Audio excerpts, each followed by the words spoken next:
BBC বাংলার অধিবেশন প্রবাহতে আপনাদের স্বাগত। আজ আপনাদের সাথে লন্ডন স্টুডিও থেকে আছি মানসী বড়ুয়া, আর ঢাকায় আমার সাথে থাকছেন আকবর হোসেন। বাংলাদেশের সর্বশেষ গুরুত্বপূর্ণ আপডেট সংবাদে আপনাকে স্বাগত। শুরুতেই সংবাদ শিরোনাম, পরে বিস্তারিত। প্রথমেই জানাবো আমাদের হাতে থাকা সর্বশেষ গুরুত্বপূর্ণ সবথেকে তাজা আপডেট সংবাদ। যোগসু নির্বাচনে শিবিরের প্যানেল ঘোষণা।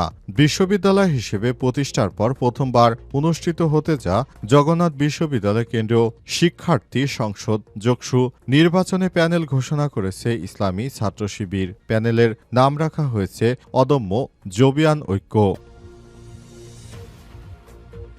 এরপর জানাবো হাসিনা এবং আসাদুজ্জামানের কোথায় কত সম্পদ রয়েছে বাজেয়াপ্ত হলেই পাবেন জুলাই আন্দোলনে হতাহতরা। মানবতাবিরোধী অপরাধের মামলায় মৃত্যুদণ্ডপ্রাপ্ত ক্ষমতাচ্যুত প্রধানমন্ত্রী শেখ হাসিনা এবং সাবেক স্বরাষ্ট্রমন্ত্রী আসাদুজ্জামান খান কামালের সব সম্পদ বাজেয়াপ্ত করা হয়েছে। একই সঙ্গে সেগুলো রাষ্ট্র মালিকানায় নেওয়ার নির্দেশ দিয়েছে আন্তর্জাতিক অপরাধ ট্রাইব্যুনাল। সেখান থেকে যারা হতাহত হয়েছে তাদেরকে এই সম্পদ বন্টন করে দেয়া হবে।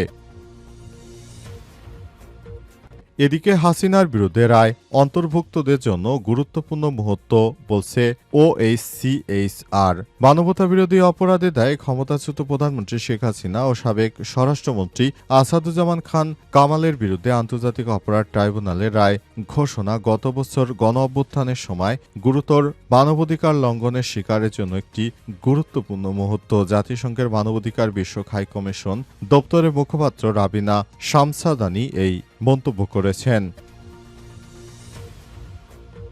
জানাবো 15.5 মাসে সরকারের সাফল্য তুলে ধরলেন প্রেস সচিব। গত 15 মাসে বাংলাদেশের অন্তর্বর্তীকালীন সরকারের প্রধান উপদেষ্টা সরকার কি সাফল্য অর্জন করেছেন সেগুলো তুলে ধরেছেন এবং আগামীতে নতুন বাংলাদেশ গড়ে তোলার জন্য কি কাজ করেছে সরকার সেই সাফল্য তুলে ধরেছেন প্রেস সচিব।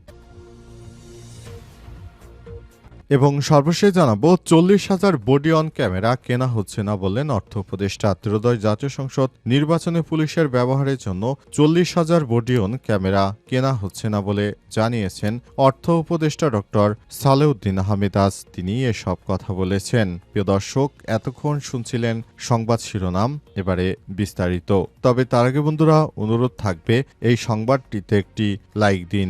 এই চ্যানেলে আপনি নতুন হয়ে থাকলে আমাদের সংবাদটি দেখতে দেখতে চ্যানেলটি সাবস্ক্রাইব করে রাখুন। কমেন্ট করে বন্ধুরা আপনার মূল্যবান মতামত জানিয়ে দিন আপনি বিশ্বের কোন দেশ থেকে বা বাংলাদেশের কোন স্থান থেকে আমাদের সংবাদটি দেখছেন এবং শুনছেন। আর বন্ধুরা, গাজা যুদ্ধে আপনি যদি নিরীহ ফিলিস্তিনিদের ভালোবেসে থাকেন কমেন্টে ইয়েস লিখে বিশ্ববাসীকে জানিয়ে দিন। আর গাজা যুদ্ধে আপনি যদি নিরীহ ফিলিস্তিনিদের ভালোবেসে থাকেন কমেন্টে ইয়েস লিখে বিশ্ববাসীকে জানিয়ে দিন।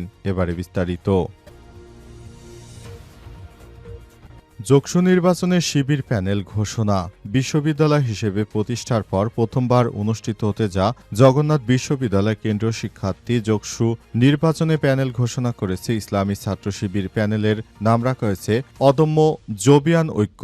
মঙ্গলবার দুপুরে বিশ্ববিদ্যালয়ের ভাষা শহীদ রফিক ভবনে নিচতলায় এই প্যানেল ঘোষণা করেন ছাত্র শিবিরের কেন্দ্রীয় সাধারণ সম্পাদক নুরুল ইসলাম সাদ্দাম। প্যানেল ঘোষণায় জানানো হয় ভাইস প্রেসিডেন্ট ভিপি পদে লড়বেন জবি শাখা ছাত্র শিবিরের সভাপতি ও আইন বিভাগ 2018-19 শিক্ষাবর্ষের শিক্ষার্থী রিয়াজুল ইসলাম। সাধারণ সম্পাদক জিএস পদে প্রতিদ্বন্দ্বিতা করবেন সংগঠনটির শাখা সাধারণ সম্পাদক আইন ও ভূমি প্রশাসন বিভাগের একই বর্ষের শিক্ষার্থী আব্দুল আলিম আরিফ। 21 সদস্যের পূর্ণাঙ্গ প্যানেলে আরও আছেন সহসাধারণ সম্পাদক মাসুদ রানা, পদার্থবিজ্ঞান মুক্তিযুদ্ধ গণতন্ত্র সম্পাদক নূর নবী, শিক্ষা গবেষণা সম্পাদক ইব্রাহিম খলিল, বিজ্ঞান ও প্রযুক্তি সম্পাদক সুখিমন, স্বাস্থ্য ও পরিবেশ সম্পাদক নূর মোহাম্মদ, আইন ও মানবাধিকার সম্পাদক আবির মোহাম্মদ ফারুক, আন্তর্জাতিক বিষয়ক সম্পাদক নওশিন জাহ, সাহিত্য সংস্কৃতি সম্পাদক নাহিদ হাসান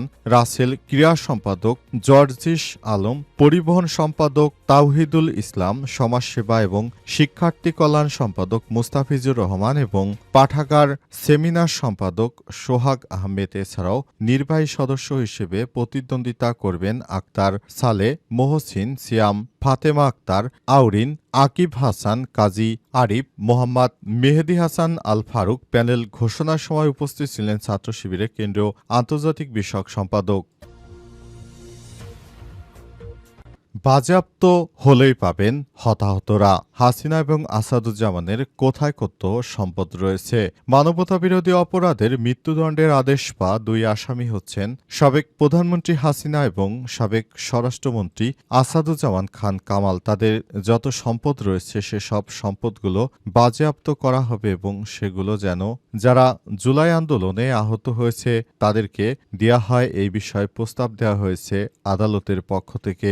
ইতিমধ্যেই শেখ হাসিনা এবং আসাদুজ্জামান খান কামালের যত সম্পদ ছিল সবগুলো বাজেয়াপ্ত করার সিদ্ধান্ত নেওয়া হয়েছে এবং এই সম্পদগুলো যেন ভবিষ্যতে জুলাই আন্দোলনে যারা হতাহত হয়েছে তাদের পরিবারকে দিয়ে দেয়া হয়। এই ব্যাপারটি যেহেতু বলা হয়েছে সেই প্রক্রিয়াটি ইতিমধ্যেই শুরু হয়েছে।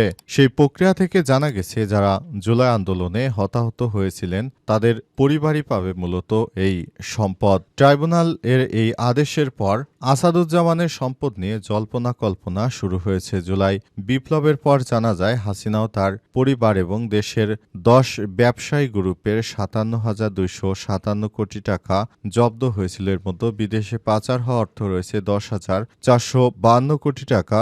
দেশে জব্দ হয়েছে 46,805 টাকা। 46,805 কোটি টাকা Bangladesh financial intelligence unit BFIU সম্প্রতি এক প্রতিবেদনে এই তথ্য উঠে এসেছে।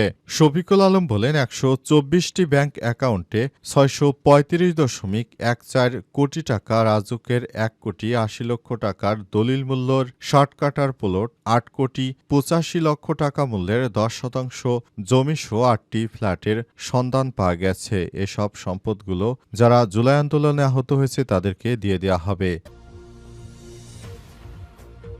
হাসিনার বিরুদ্ধে রায় ভুক্তভোগীদের জন্য গুরুত্বপূর্ণ মুহূর্ত। OHCHR মানবতাবিরোধী অপরাধের দায়ে ক্ষমতাচ্যুত প্রধানমন্ত্রী শেখ হাসিনা এবং সাবেক স্বরাষ্ট্রমন্ত্রী আসাদুজ্জামান খান কামালের বিরুদ্ধে আন্তর্জাতিক অপরাধ ট্রাইব্যুনালের রায় ঘোষণা গত বছর অভ্যুত্থানের সময় গুরুতর মানবাধিকার লঙ্ঘনের শিকারের জন্য একটি গুরুত্বপূর্ণ মুহূর্ত। জাতিসংঘের মানবাধিকার বিষয়ক হাই কমিশন দপ্তরের মুখপাত্র রাভিনা শামদাসানি এই মন্তব্য করেছেন। গতকাল সোমবার শেখ হাসিনা ও আসাদুজ্জামান খান কামালের বিরুদ্ধে আন্তর্জাতিক অপরাধ ট্রাইব্যুনালে মৃত্যুদণ্ডের রায় ঘোষণার পর এক বিজ্ঞপ্তিতে মন্তব্য করেন রাভিনা। তবে মৃত্যুদণ্ডের সাজা দেওয়ার অসন্তোষ প্রকাশ করেছেন তিনি বলেন, যে কোনো ব্যক্তিকে যদি সুযোগ দেয়া যায় ভবিষ্যতে যেন তারা আবার ভালো কোনো কিছু করতে পারে, সেজন্য সবাইকেই একটু সুযোগ দেওয়া উচিত। তবে আমরা কখনোই মৃত্যুদণ্ডকে সরাসরি শাস্তি হিসেবে আমরা দিতে চাই না। আমরা বলি তাদেরকে একবার যদি সুযোগ দেয়া যায়, যদি সে ভবিষ্যতে ভালো হতে পারে তারপর হয়তো কিছু করা যাবে। কিন্তু বাংলাদেশের অভ্যন্তরীণ প্রেক্ষাপট থেকে জানা যায় শেখ হাসিনা এবং তার পরিবারের সদস্যরা যেভাবে দেশের মধ্যে নানা ধরনের সমস্যা তৈরি করেছে, তাদেরকে যদি একবার ছাড়া যায় তাহলে ভবিষ্যতে তারা যাদেরকে ছাড়বে তাদেরকেই ফাঁসির রশিতে ঝুলাবে। এই ধরনের কর্মকাণ্ড যেন দেশের মধ্যে না হয়, যেন সেই ব্যবস্থায় গ্রহণ করা যায়, সে ব্যাপারে ইতিমধ্যেই সবাই কাজ করছে। 15.5 মাসে সরকারের সাফল্য জানালেন প্রেস সচিব। 15.5 মাসে অন্তর্বর্তীকালীন সরকারের অর্জনগুলো তুলে ধরেন প্রধান উপদেষ্টার প্রেস সচিব শফিকুল আলম। মঙ্গলবার নিজের ভেরিফাইড ফেসবুক পোস্টে সামাজিক যোগাযোগ মাধ্যমে চলা ব্যঙ্গবিদ্রূপের জবাবে একগুচ্ছ সাফল্য তুলে ধরেছেন তিনি। এই সরকারের তার লক্ষ অর্জনের জন্য সরকারের তুলনায় উল্লেখযোগ্য সাফল্য দেখিয়েছে। পোস্টে প্রেস সচিব লিখেছেন, নামেই অন্তর্বর্তীকালীন সরকার কাজের সব দিক থেকে এক ধরনের এনজিও একটি গ্রাম স্তরের সংগঠন। অনেকের দৃষ্টিতে এটি বাংলাদেশের ইতিহাসের সবথেকে দুর্বল প্রশাসন, এতটাই দুর্বল যুক্তরাষ্ট্র পর্যন্ত এর সঙ্গে পারস্পরিক ট্যারিফ ব্যবস্থা দিক এগোতে চায়নি। এই সরকারের নেতারা ভীতু 500 দিনে 1700-র বেশি বিক্ষোভের সময়ও রাস্তার নিয়ন্ত্রণে রাখতে ব্যর্থ হয়েছে তারা।